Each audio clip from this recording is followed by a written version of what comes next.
When I'm not hunched over my desk painting miniatures, I regularly find myself expressing my inner man child through cartoons.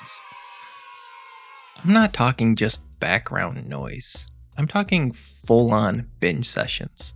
Whether it's a quick lunch break episode or a whole movie night, chances are I'm watching something animated.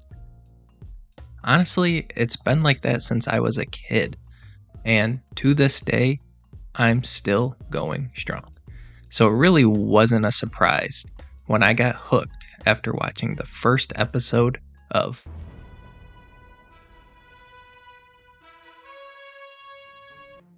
There is just something about this show.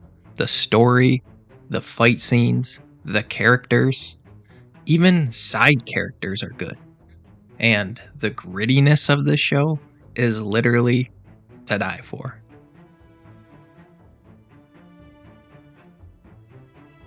I don't usually recommend shows, but if you haven't had the chance to watch Invincible yet, go watch it. And that brings us to here, to the search bar of Etsy, because in the world of miniature gaming and painting, if you want something, odds are someone's made it. Hello everyone, today on NS Miniverse, I picked up two sweet Invincible and Omni-Man miniatures, and I'll be trying my best to paint them up to their screen-worthy glory and show you all how I do it. I'm starting off with the one and only Omni-Man here, and I'm going to give him a base coat of matte black, followed up by a harsh brushing of Army Painter's Brush On Primer. I use this as both a zenithal highlight as well as a white base coat before jumping in with Screaming Skull. Now, this will be the actual base layer of the white suit pieces, and be sure to actually look at your reference photos before painting the model, and you could save yourself a little bit of time, unlike me here where I ended up painting a bunch of white on his legs.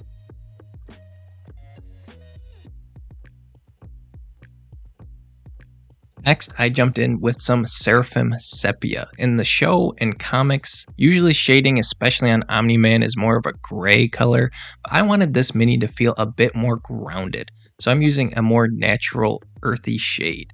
After some drying time, I then went back in with the Screaming Skull to highlight some areas I feel got too dark.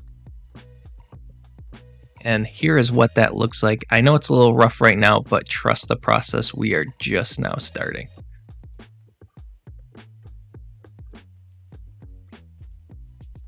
Now I went ahead and took some matte white paint and mixed this about 60-40 with that previous Screaming Skull. This would be an intermediary layer and highlight so that there is a smooth transition of colors before jumping in with just matte white, making sure that I'm leaving a smooth, thin layer over the most exposed areas of the model, and that's going to leave me with something looking like this. At this point, it's time to start working on the red areas of his suit, and I started this with a layer of Screamer Pink. This was used on the legs, gloves, as well as, of course, the iconic cape.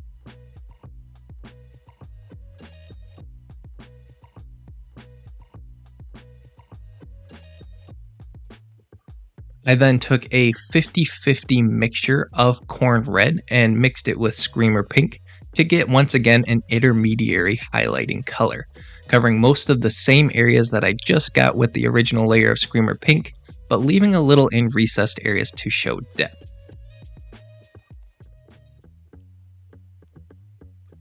I then went in with a very similar process as before with just a pure coating of corn red, making sure to put the most emphasis here on the cape due to how significant it is on the model.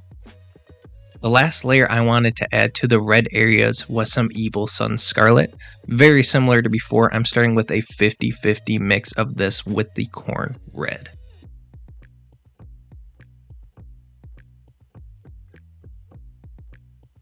I do this before jumping in, of course, with its own layer of just pure Evil Sun Scarlet, now just covering the most exposed areas of the suit and of the cape.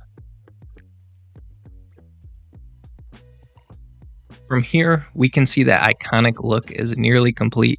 The last thing to finish is Nolan's face, which I started with a heavily watered down layer of Bugman's Glow, which I didn't actually originally like, so I added a little bit more straight from the pot, and that's going to give us the look that we can see here. I then hit all of the same skin areas with a layer of Reichland Flesh Shade Wash to bring some depth into the recesses of the cheeks, neck, and lips. And I highlighted the raised areas of the skin with a couple layers of Cadian Flesh Tone. I also took the time to dot his eyes here with some Screaming Skull. Working on his hair next, I wanted to get into that strip of gray two-tone Omni-Man has, and I did this starting with a layer of neutral gray from Vallejo, before adding a 50-50 mixture using matte white covering just the upper half of this previously painted area.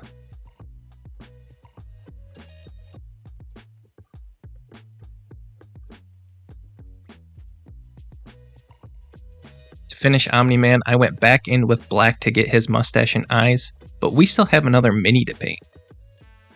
For Invincible, I knew I wanted to go with that original classic suit design, which meant I knew I would eventually be using nasty yellow, so I started this model with an all-over base coat of Morghast bone, knowing that the darker colors that I would later be using would have no problem covering this up.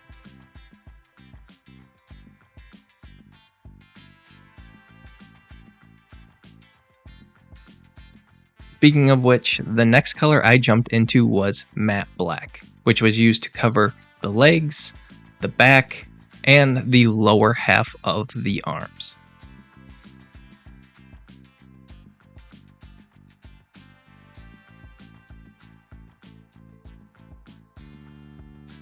I then wanted to jump into the blue of this miniature, saving those yellow areas for last. I started on the boots and shoulders with a layer of ultramarine blue from Army Painter. I got these areas with a good layer, and if some spillage occurred, it was alright knowing that I would either be able to cover it up with the yellows later, or jump back in with black to cover any spillage. To shade these areas, I used Targor Raid Shade. This is a deep purple shade that I think would show some good depth on the suit wrinkles, but I also threw this on the black areas as well, figuring if they caught some blue pigment, it would only add to this model. As an initial highlight, I started with a 50-50 mix of previously used ultramarine blue, but I combined it with Techless blue in this case to achieve that signature light blue color on these areas. As you would expect, I then jumped in with just a pure highlight of Techless blue, covering the most raised areas of the miniature. This would leave me with something like this, finishing up the blues.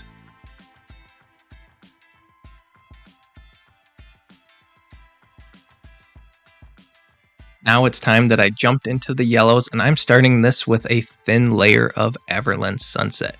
Yellow paints are always tricky and hard to work with, but I feel that this one at least has the most smooth application, especially over those previous tan layers. This was used to grab the chest, gloves, as well as neck and mask area. To bring some depth into these areas, I jumped in with some Seraphim Sepia wash. I mentioned in my previous video that this is one of my favorite washes to use, and it really shows here on what it does to these yellows, making them really come to life.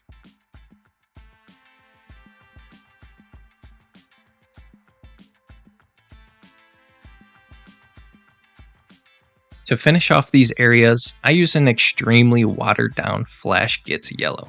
I watered it down so that it would apply very bright but not be too bold after drying. This would still give me that extreme highlighted look but not make it look out of place on the model.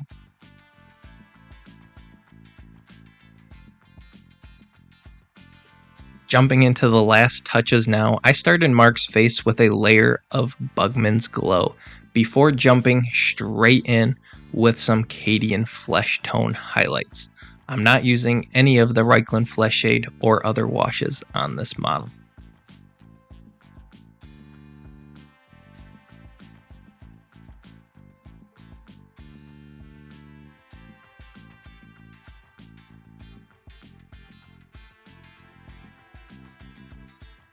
I then went straight into the hair with some matte black as well as some other finishing details to get these guys finished looking something like this.